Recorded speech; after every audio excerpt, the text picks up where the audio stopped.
নমস্কার, পম্পার ব্লগে সকলকে জানাই অনেক আমন্ত্রণ। অবশ্যই আপনারা ভালো আছেন, আমরাও ভালো আছি। চলুন তাহলে নতুন একটি ব্লগ নিয়ে আপনাদের কাছে হাজির হলো আপনাদের পম্পা।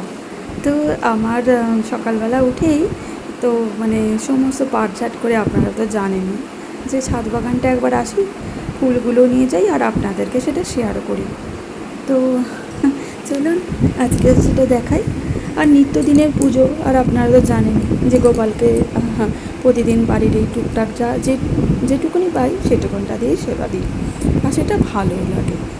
তবে এই যে দেখছেন মস্টোস পর্তুলাকার এবার এই কুড়িগুলো আসছে। আর আপনারা তো জানেন যারা নিয়মিত দেখেন, কারণ প্রতিটা বছর যবে থেকে আর কি এই গাছপালা নিয়ে আর কি আমার চর্চা শুরু হয়েছে। পর্তুলাকা মস্টোস, টাইম রোজ যেগুলোই বলেন না কেন, ওইগুলো কিন্তু আমার ছাদ বাগানে বেশ অনেকটা করেই আসে, আর আমার সেগুলো ভালোও লাগে। তো চলুন তাহলে, আর বলে দিই যে আজকে হচ্ছে শুক্রবার। তো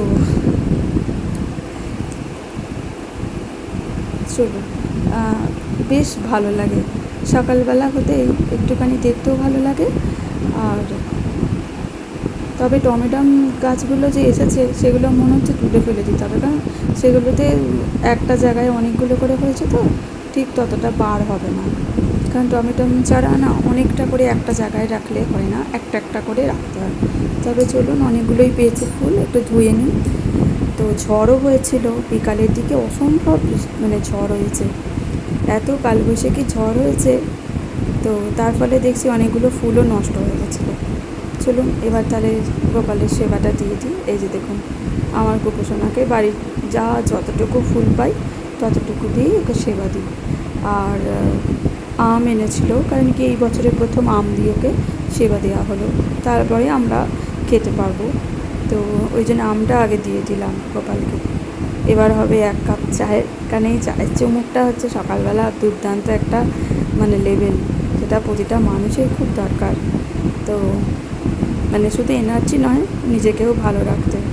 তো ছাদ বাগানে আবার একবার এলাম, কটা পুদিনা পাতা তুলবো, কারণ কি অসম্ভব গরম, ভাবছি একটু লস্যি বানাবো।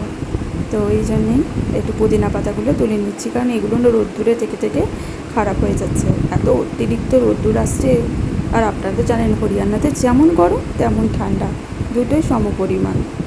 তো চলুন তাহলে আজকে যেন ব্লগটি এখানেই শেষ করে দিচ্ছি। খুব ছোটো ছোটো করে দিই, কারণ সবারই তো সময় সকলের কাছেই খুবই কম, সবাই খুব ব্যস্ত এখন। তো কী আর বলবো, আপনারা ভালো থাকুন, সুস্থ রাখুন, যেটা আমি সবসময় বলে থাকি। ভালো থাকাটাই হলো জীবনের সবথেকে বড় মূল মন্ত্র। তো আজকের জন্য এতটুকু, খুব ভালো থাকবেন, নমস্কার।